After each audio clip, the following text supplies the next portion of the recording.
This is a topic that all of us are going to have to face at some time in retirement.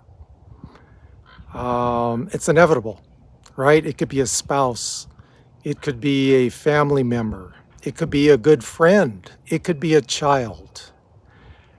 The way you deal with that, it can vary so much. I'll give you my story. Guys, give me your comments. How have you Who are the people that you've lost in retirement, and how have you dealt with that? Do you have a specific way you deal with someone passing on that you love? Or, people go through it so many various different ways, right? It could be easy, let's say easy for some, easier. For others, it can be completely devastating. I think a lot of that comes down to your belief system.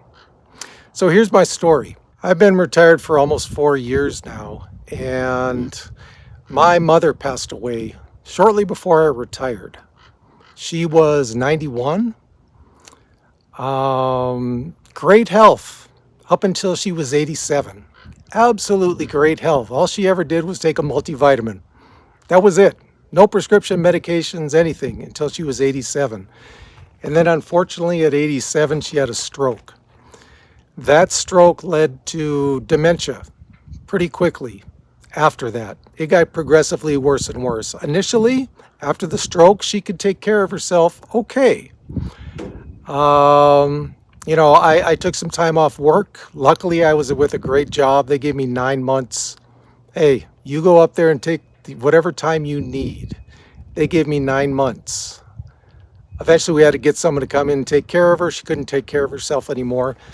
But it was this very strong, the strongest person I've ever known, male or female, reduced to the point of having people having to take care of her.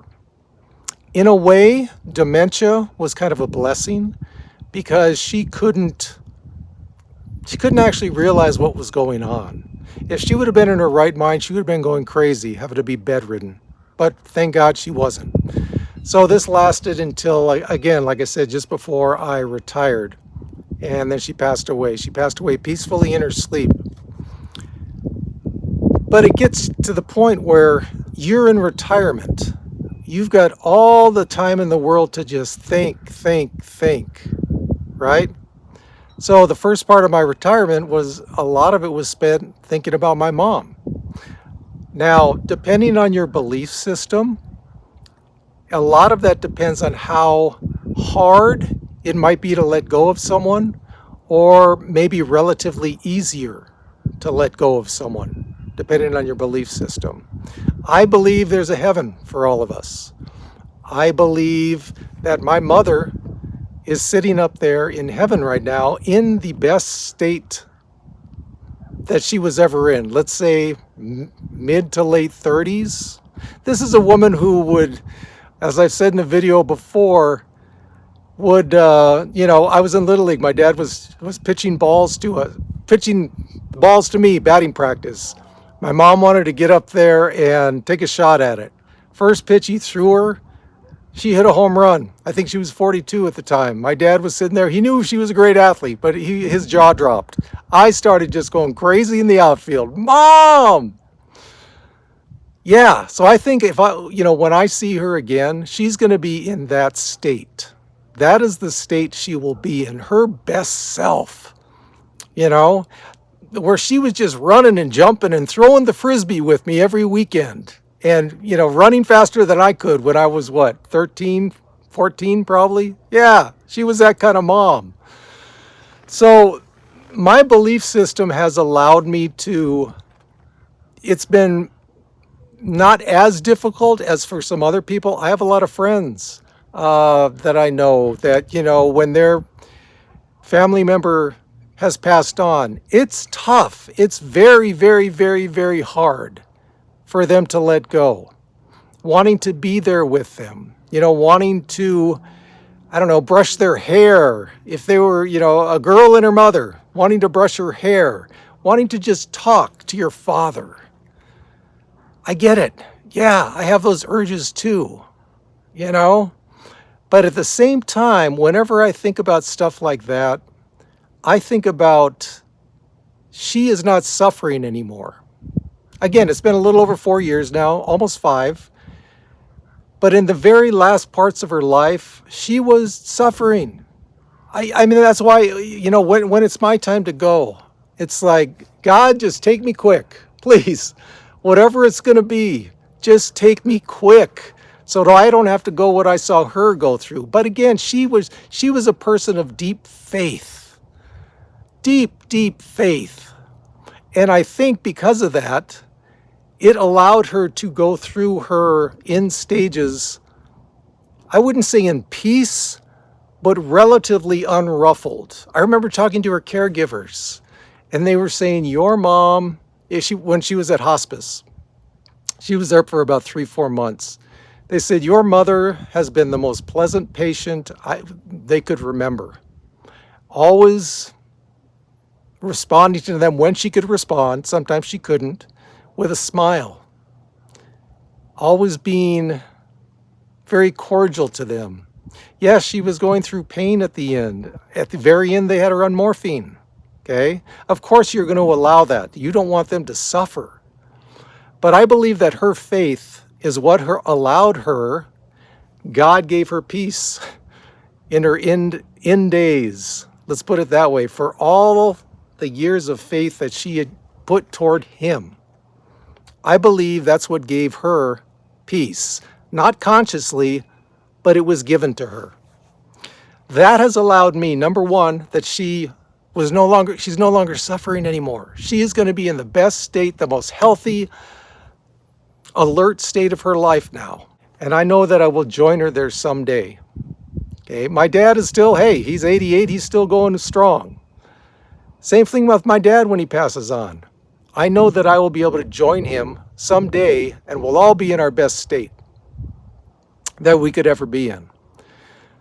So I don't know how many of you have faith out there. Whatever your faith is, I have no idea. Leave me some comments, what you believe in.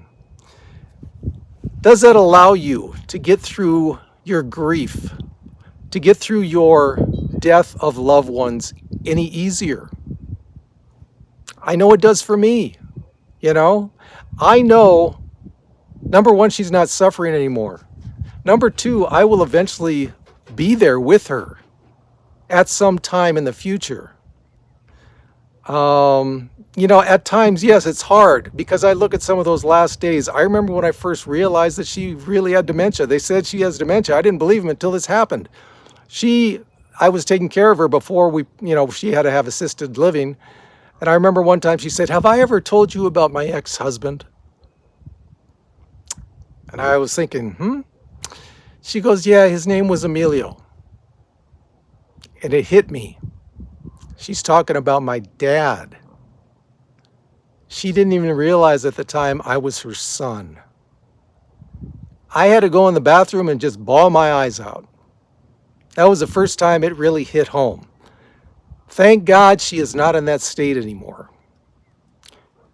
Thank God she is in a place where she's going to always be, let's say 38, an incredible athlete, a strong-willed person, and very intelligent. That's what gets me through the death of a loved one. Obviously, everyone's going to have grief to some extent. Yes, I have days that I was like, I wish my mom was here, obviously. But at least for me, that's what helps me deal with the passing on of someone you love. Does it make it easier? Yes. Are there times I wish she was here? Yes. But in my case, without my faith, I would be nothing. This is only one small instance of where it helps me. Dealing with grief, dealing with loved ones that have passed on. It's made all the difference in the world for me. Guys, leave me comments. How do you deal with grief? How do you deal with the death of a loved one? Could be a friend, again, could be a family member, child, spouse, parent. How do you deal with that? After you've gone through it, how long has it taken you to maybe not feel better about it, but to be at peace with the passing of a loved one? Please leave me comments on that. I know for me, this is just one way to go about it. There are many faiths out there. There are many ways that people look at this. This, for me, is what works.